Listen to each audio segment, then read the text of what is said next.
दिन अंतिम स्थान इंडस्ट्रियल एस्टेट कालपी रोड कृपाधाम मंदिर प्रांगण में आयोजित होने वाली 5 दिवसीय संगीतमय भक्ति माल कथा में शाम के आयोजक सुनील कपूर, सपना कपूर, राजू चतुर्वेदी, गुड़िया चतुर्वेदी द्वारा व्यासपीठ का पूजन किया गया। तदोपरांत आज की भक्तमाल कथा में सुप्रसिद्ध राम कथावाचक एवं भगवताचार्य आचार्य कृष्ण गोपाल सुवेदी ने भक्तमाल के कथा में आज की कथा में बांके बिहारी को प्रकट करने वाले स्वामी हरिदास के चरित्र का दर्शन, राधा बल्लभ को प्रकट करने वाले हिटारी वंश का चरित्र दर्शन, राधा रमन लाल को प्रकट करने वाले गोपाल भट्ट गोस्वामी का चरित्र का दर्शन करवाते हुए आज 5वां दिवस भक्तमाल की कथा का समापन हुआ।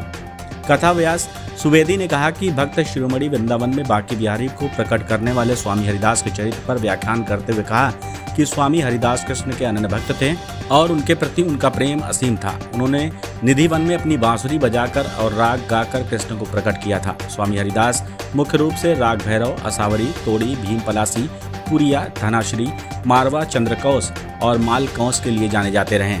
कृष्ण भक्ति में संपूर्ण जीवन बिताया। बांसुरी बजाकर और राग गाकर कृष्ण की लीलाओं का गान करते हुए अपने शिष्यों को कृष्ण भक्ति की शिक्षा दी, जिसमें ये भी शिक्षा मिलती है कि भक्त द्वारा भक्ति अगर प्रबल इच्छा के साथ की जाए तो भगवान को भी प्रकट किया जा सकता है, भगवान को अपने वश में कर सकता है। आज बिहारी के नाम से हरिदास नहीं बल्कि हरिदास के नाम से हरि पहचाने जाते हैं। इस अवसर पर कृपाधाम मंदिर प्रांगण में कथा के अंतिम दिन कृपा बिहारी बैकुंठ बिहारी को 56 भोग लगाया गया।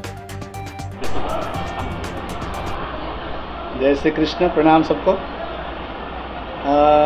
श्रीमद् भक्तमाल 5 दिवसीय भक्ति कथा अनुष्ठान का आज 5वां दिवस। आज कथा का विश्राम करते हुए हमने आरंभिक काल में आज हमने श्री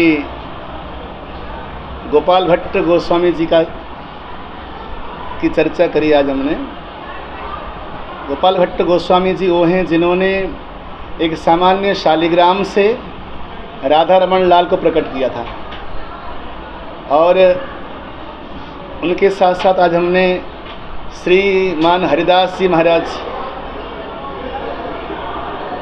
उनकी चर्चा करी हमने, क्योंकि बांके बिहारी को प्राकट्य करने वाले, बांके बिहारी को प्रादुर्भाव करने वाले स्वामी श्री हरिदास जी महाराज हैं।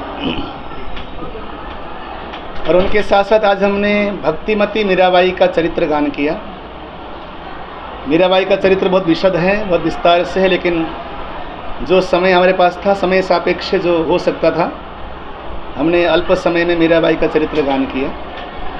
और मीराबाई के जन्म से लेकर के उनके परम धाम गमन तक का चरित्र हमने थोड़ा थोड़ा स्पर्श किया और भजनों के माध्यम से उनको स्मरण किया और भक्तों को भक्तिमय वातावरण में जोड़ने का प्रयास किया।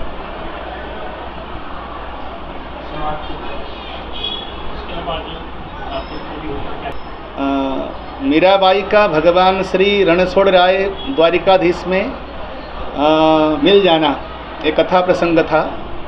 इस प्रसंग से हमें यह पता चलता है कि जीव का परमात्मा में मिलना ही रास है, जीव का शिव में मिलना ही रास है। उसी को वेदांत में परिभाषित किया है रसो वै सह। तो रस में ही, रस के सागर में जाकर रस का मिलना, उसी का नाम रास है। रस का सागर परमात्मा है, रस का सागर परमात्मा है, जीव रस स्वरूप है। तो आनंदमय स्वरूप को महारस में प्राप्त होना, मिल जाना, उसी का नाम रास है।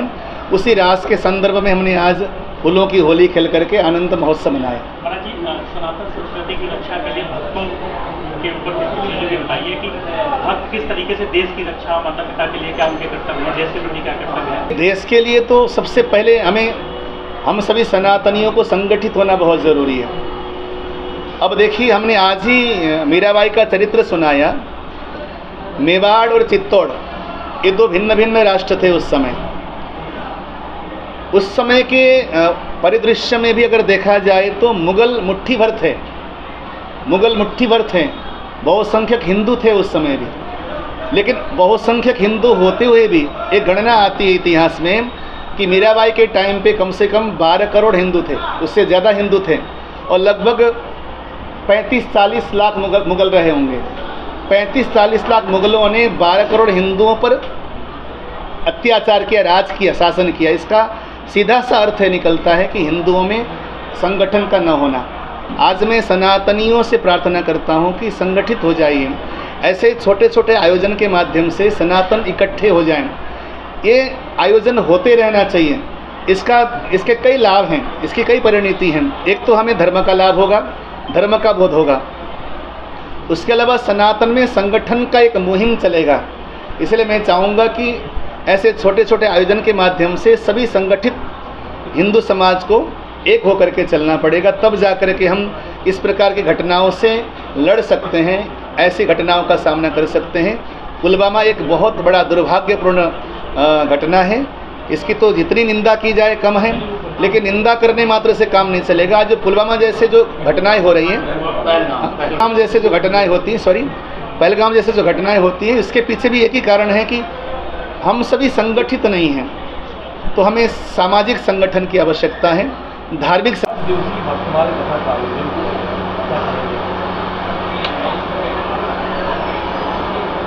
हमारे industrial area Fazalganj Amar Ujala office के पास में 20 जनवरी 2016 को कृपाधाम मंदिर को भव्य एवं दिव्य रूप दिया गया था। वैसे मंदिर कम से कम 50 साल पुराना है, लेकिन छोटा सा मंदिर बना हुआ था। इसको भव्य और दिव्य रूप दे करके 20 जनवरी 2016 को इसको स्थापित किया गया।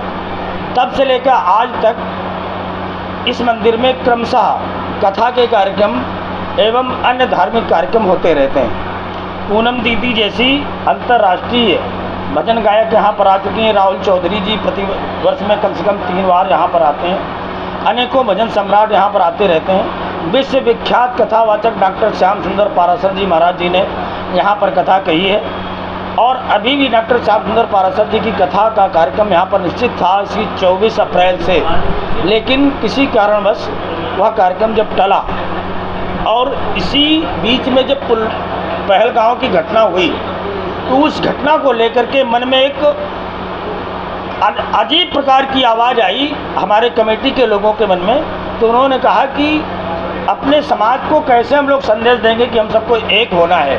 उसके लिए भक्तमाल की कथा को यहाँ पर आयोजन किया गया। इसके लिए अंतर्राष्ट्रीय ख्याति प्राप्त कथावाचक श्री कृष्ण गोपाल सुवेदी जी यहाँ पर पधारे और उन्होंने 5 दिवसीय इस कथा का आयोजन किया, जिसमें अनेकानेक भक्तों के द्वारा जिन्होंने भगवान की आराधना की, उनकी अर्चना की, और उनसे किसी ने पुत्र और पिता का संबंध जोड़ा, किसी ने मित्र और सखा का संबंध जोड़ा, किसी ने भक्त और भगवान का संबंध जोड़ा। ऐसे अनेकानेक सैकड़ों की संख्या में जो भक्तजन हैं, उनकी कथा का विवेचन स्वामी हमारे महाराज श्री ने किया, कृष्ण गोपाल सुवेदी जी ने, और यह कथा का